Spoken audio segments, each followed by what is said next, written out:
उसको पहले समझाते, पूरा ज्ञान देते हैं। तो ज्ञान हर एक इंसान आज जैसे कोई उपाधि लेता है, कोई शास्त्र पढ़ता है तो कहते हैं ज्ञान है, इसको बहुत सारा ज्ञान है, ये ज्ञानी ध्यानी है। तो कैसे बने?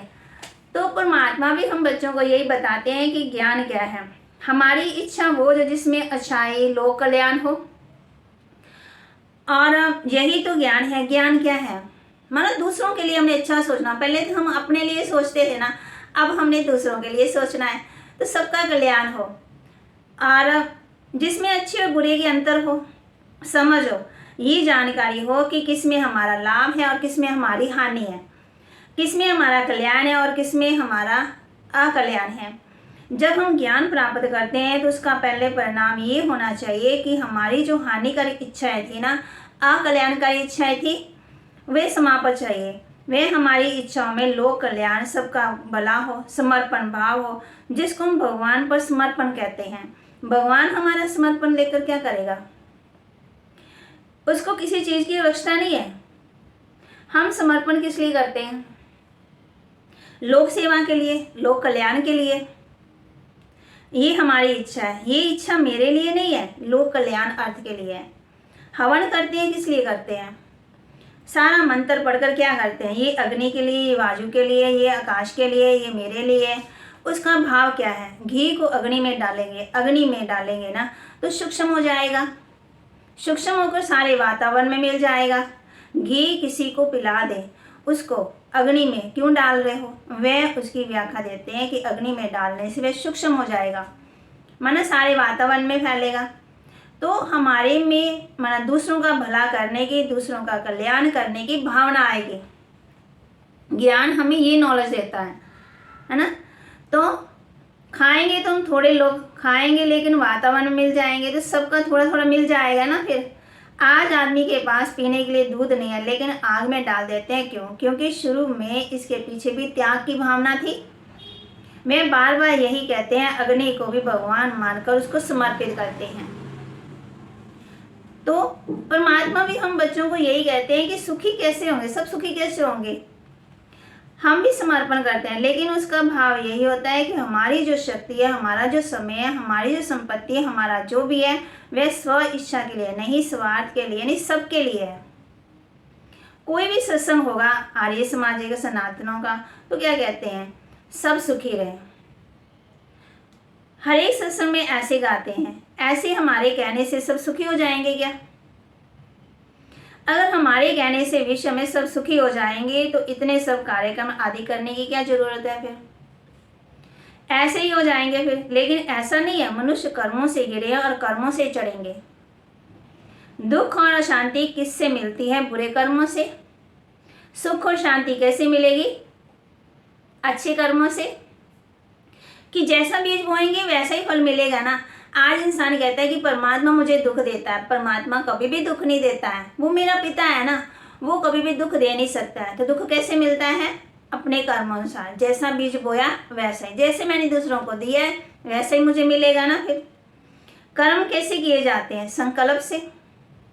संकल्प कैसे ठीक होंगे? संस्कार को ठीक करने से, इच्छा को ठीक करने से, उसको ठीक करने से सब ठीक हो जाएंगे और सब सुखी हो जाएंगे। बाबा ने हमें एक बात बताई है, स्व परिवर्तन का नियम। संसार में आज तक ये बात किसी ने भी नहीं कही कि ये बात स्व परिवर्तन से विश्व परिवर्तन होगा। आज हम क्या कहते हैं कि दूसरा बदले तब मैं बदलूं, यही सोचते हैं ना। पहले हम क्या करते हैं कि पहली उंगली उसको भी उठाते हैं और 4 उंगलियां तो अपनी तरफ ही इशारा करती है ना कि वो बदले। तो परमात्मा माना बाबा भी हम बच्चों को यही कहते हैं, बच्चे स्व परिवर्तन से विश्व परिवर्तन। कहते हैं ये ठीक हो जाएंगे तब मैं ठीक हो जाऊंगी। तो पहले खुद तो ठीक हो, फिर ही होगा ना विश्व परिवर्तन। तो एक संसार में पहली बार ये बात बाबा ने कही है कि और किसी ने नहीं कही। तो ईश्वरीय ज्ञान ऐसा है कि इसकी तुलना हो ही नहीं सकती है। देखिए दुनिया में पुस्तकें तो बहुत बड़ी बड़ी हैं। अगर सभी पुस्तकों इकट्ठा कर दिए तो हिमालय जैसी बन जाएगी वो पहाड़ी। तो कहते हैं ना,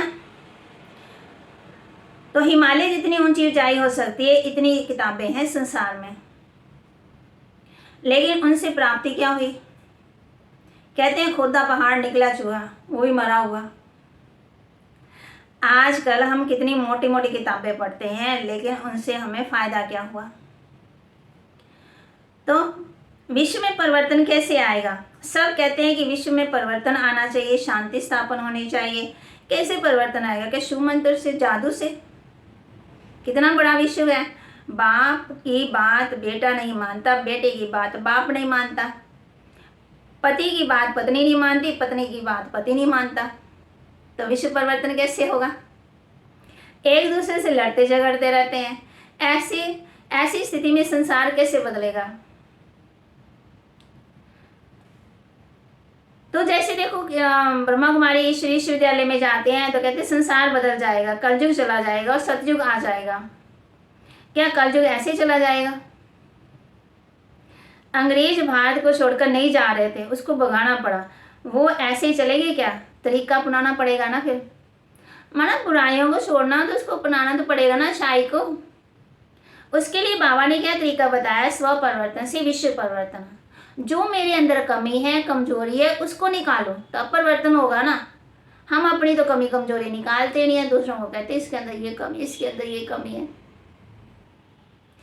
कोई भी उसकी आलोचना नहीं कर सकता, उसको काट नहीं सकता। तो बाबा ने तरीका बताया है ना, इसे बाबा कहते हैं हमने खुद को परिवर्तन करना है, स्व परिवर्तन से विश्व परिवर्तन। संसार का एक सबसे बड़ा मौलिक नियम है कारण और निवारण। निवारण भी है, परिणाम भी है। जो कारण है उसका परिणाम भी होगा ना। फिर बिना कारण कोई परिणाम नहीं होगा। अगर कोई परिणाम है, माना जरूर कोई कारण है। इतिहास पढ़ते हैं, कोई जीत गया, कोई हार गया। मुसलमान, बाबा कहते हैं मुसलमान भी आए, है ना। भारतवासी हार गए और मुसलमान जीत गए। इसके लिए इतिहास में कोई कारण बताए गए हैं, कई कारण, क्यों जीते क्यों हारे। विज्ञान भी यही कहता है और दर्शन भी यही कहता है कि जैसा बीज बोएंगे वैसा फल जरूर निकलेगा। डॉक्टरी भी यही कहती है। अगर आप डॉक्टर के पास कहोगे कि मेरे पेट में दर्द है, तो डॉक्टर पूछेगा क्या खाया? जरूर से ज़्यादा खा लिया होगा ना, इसलिए पेट खराब हो गया। कोई ना कोई कारण जरूर है, तब तो ये परिणाम निकला। इसलिए जब तक कारण नहीं ढूंढेंगे तब तक निवारण कैसे कर सकेंगे। संसार में ये नियम है, जो दोगे वो मिलेगा ही।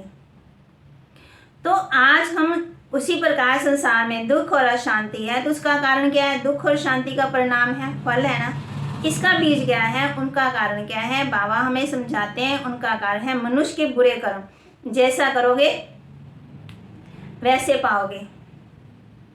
यहाँ तक जो सबने बताया कि बहुत लोगों ने बताया कि हमारे कर्म या दूसरे नहीं ठीक रहते हैं तब तो, लेकिन कर्मों का आधार क्या है वो नहीं जानते। कर्मों का आधार 3 चीज़ें। एक, मनुष्य के संकल्प।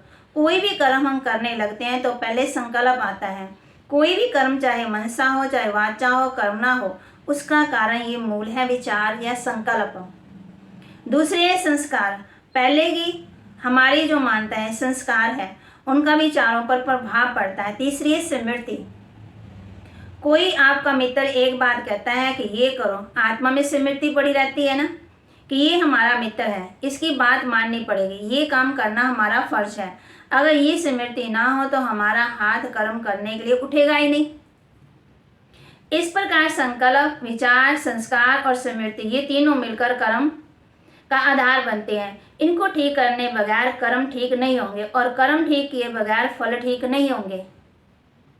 विश्व का परिवर्तन करने के लिए इनका परिवर्तन करना जरूरी है। इनके बगैर विश्व का परिवर्तन नहीं होगा। तो बाबा भी हम बच्चों को यही समझाते हैं कि बच्चे पहले क्या करो, अपना परिवर्तन करो, फिर दूसरे का परिवर्तन।